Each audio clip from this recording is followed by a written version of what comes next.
Now, see, sense perception is the principal means of acquiring knowledge in material life. Like, for example, if you go and buy a mango, whether the mango is sweet or sour, right?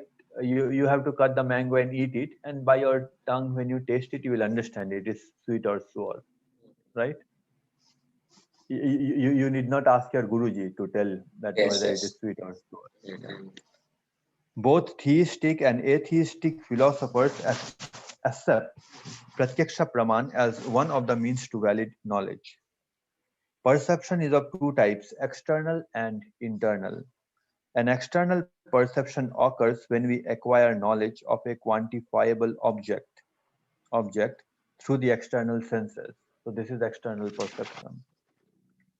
In an internal perception, we acquire knowledge directly through the mind, as when we perceive emotion such as pain, pleasure, love, and hate.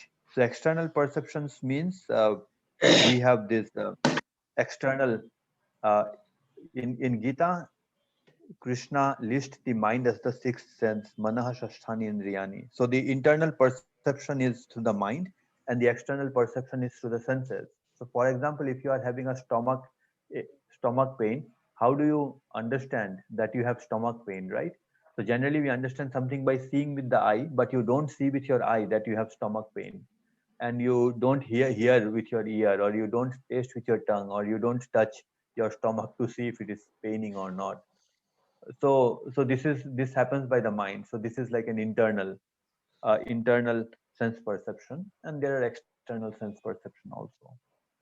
Now, see, because of the defect of inadvertence, pramad. So you remember what was pramad? So pramad means either inattention, or we think that we have limited knowledge, and we think that that is absolute.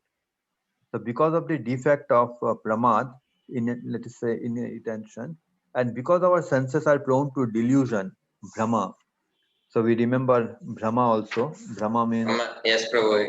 People will say, you got Brahma like that, sky you is say. blue. Brahma, yeah, sky is Mm. blue, like that. Brahma. And limitation, Karana Patava. Pratyaksha is not a consistently reliable means of acquiring valid knowledge, because we know that our senses are limited, and then we get illusioned, and uh, what else, like we are not attentive also, so many things. Pratyaksha is not consistently reliable means of acquiring valid knowledge. Like it is a means of acquiring valid knowledge, but you can't say that every time is consistent.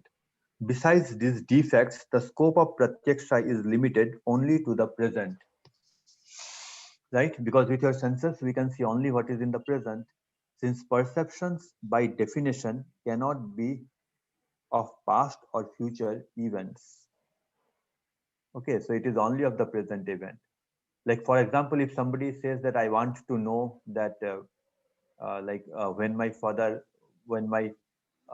was in college, whether he had long hair or he was bald, like nobody can know it, right? By his perceptions. Mm. Yeah, like somebody has to tell him. Of course, now you can say that okay, we have a camera, somebody will take the picture and everything. But let's think about it. 100 years ago, if somebody has to know something about his father when his father was a child, he cannot know by perception, Mm. right? Moreover, it is limited only to external or internal phenomena. Okay. Uh, An interesting point to consider here is that the word pratyaksha literally means before the eyes. Hence, it carries the meaning not only of the faculty of perception in general, but also of that which is direct and unmediated. Something is direct and unmediated. Some knowledge systems may, of course, argue that ordinary perception is in fact an unmediated act. Say that okay, I am seeing this computer in front of me, so that is an unmediated act. Like there is nothing in between. From the perspective presented above, however, the inbuilt limitations of conditional seership would tend to deny or severely limit the directness of knowing available through pratyaksha. From the perspective presented above, that those defect, however, the inbuilt limitation of conditional seership, so we have this inbuilt limitation, would tend to deny or severely limit the directness of knowing available through pratyaksha. So we everything, like for example, if I don't know that this is called a computer, so even if I see this computer also, I will not recognize that this is a computer. Right? If you go to some this tribal people, right? They live in the what do you say, in the hills and mountains. Some kind of tribal people, they live and they just burn fire and cook their food. So if you show to them a computer, they will not understand that this is a computer, right? Because they have never seen a computer in life, so they don't have knowledge that this is a computer. So they can see with your eyes, but they will not understand this is a computer.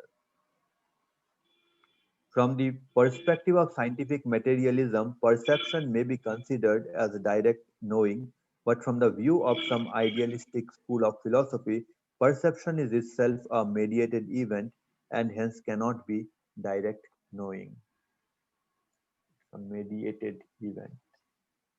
Basically, to recognize that this is a, by seeing, you see with your eyes that this is a computer, but you don't see it as a computer. Like you see that, maybe you see that this has this much of length and this much of width and this much of this thing, but but you don't see it as a computer unless you have prior knowledge of what a computer looks like, right?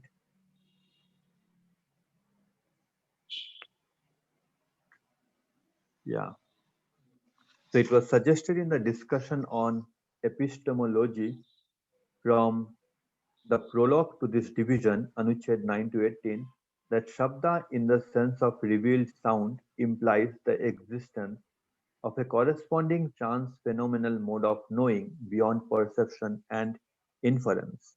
So perception and inference are the phenomenal mode of knowing to understand material nature, but Shabda says that there exists a chance phenomenal mode of knowing involving a turning of consciousness upon its source. So which involves turning of consciousness upon its source means we focus our attention to Krishna. The reconstituting of attention back into its source. So when you focus our attention to Krishna, then what happens? Actualizes the latent potential within consciousness to know or perceive directly. So actually, this Atma has the potential to perceive directly. The Atma doesn't require the mind or intelligence to perceive; it can perceive directly. So, so basically, you can see that, you can think that I can see you directly. Like I do not need a glass to see you, but right now I am wearing like glasses of red color, yellow color, and green color, and whatever I see, everything is filtered through this glass and going. But actually, I do not require the glass. Even without the glass, also I can see you. So similarly, this Atma, it doesn't require this like filtering by these three modes to see, right? This mind is material, intelligence is also material, ego is also material. So we do not require this to see, but right now we are seeing through them. The reconstitution, okay, um, okay, the reconstituting of attention back to its source actualizes the latent potential within consciousness to know or perceive directly. In this unconditional state of being, reality is known not in the dualistic way of a subject knowing an object, but in the way of recognition through conscious identity. But in the way of recognition through conscious identity. So we identify that. This is not clear to me. Yeah. Let me not do misrepresentational bias by showing that I am understanding everything I am reading now. Yeah.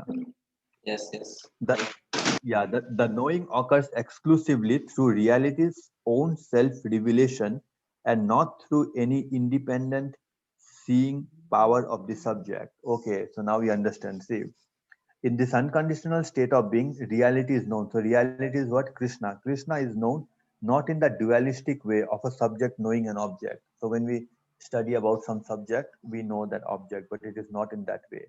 But in the way of recognition through conscious in the way of recognition through conscious identity.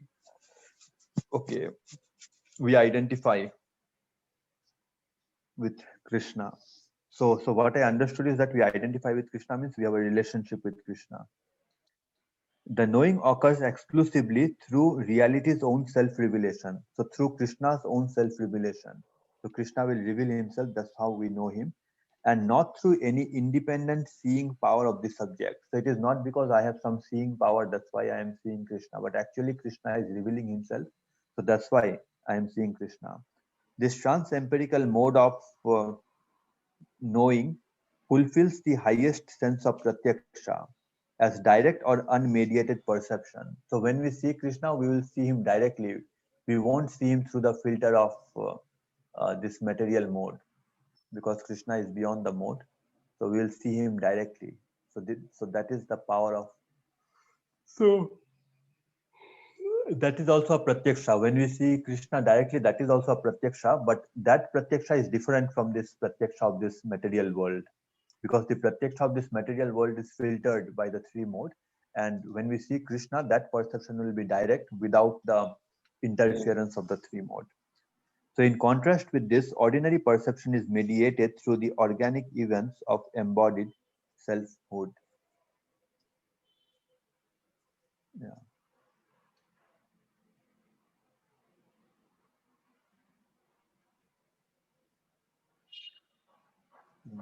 Very long actually.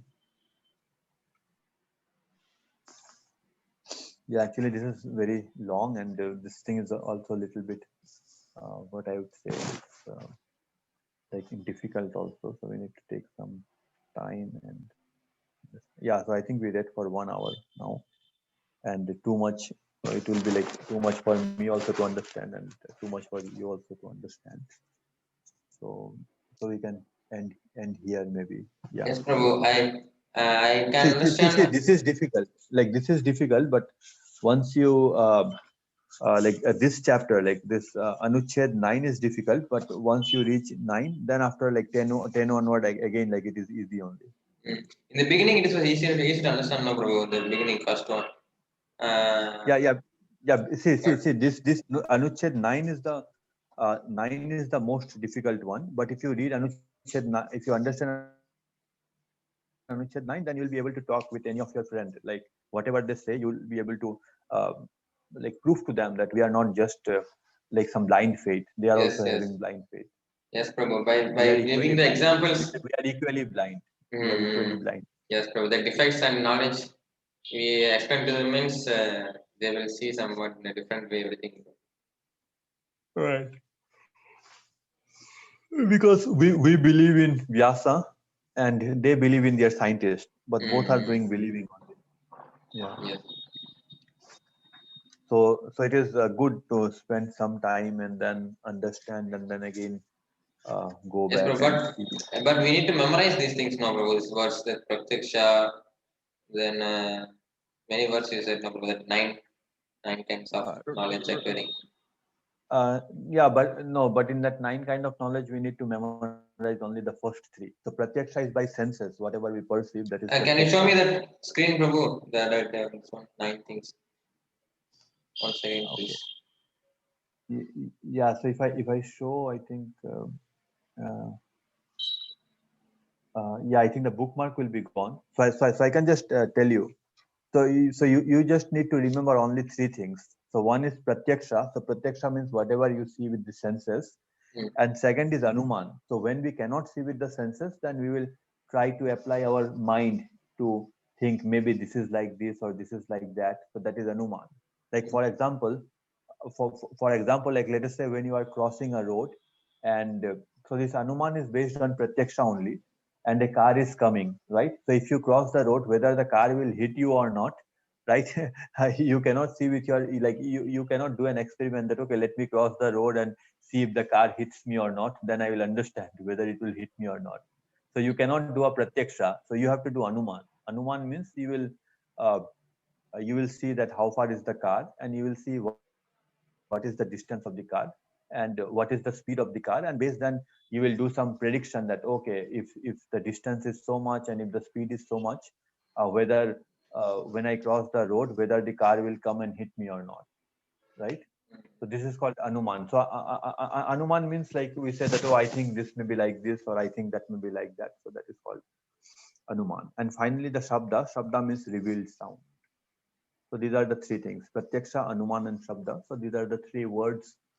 So reveal this Shraddha means from the revealed one means what, Prabhu? Revealed sound means like scriptures, like Bhagavad Gita, Srimad Uh, Bhagavatam. So that is shabda. Yeah. That so is other the remaining shabda. other one all what is it, Prabhu? The remaining six Remaining what? remaining six Yeah. senses. So so the remaining six we are going to study, and Jiva Goswami will show that they will fit into the first three categories. The remaining seven will fit into the first three categories. Okay. So these Okay. things. Okay. Okay. Thank you, Prabhu. Yeah. So I think this is good. Like we can stop our video and then talk and then. Yes, yes, Prabhu. Because of the sharing only it takes consumes more internet. Right.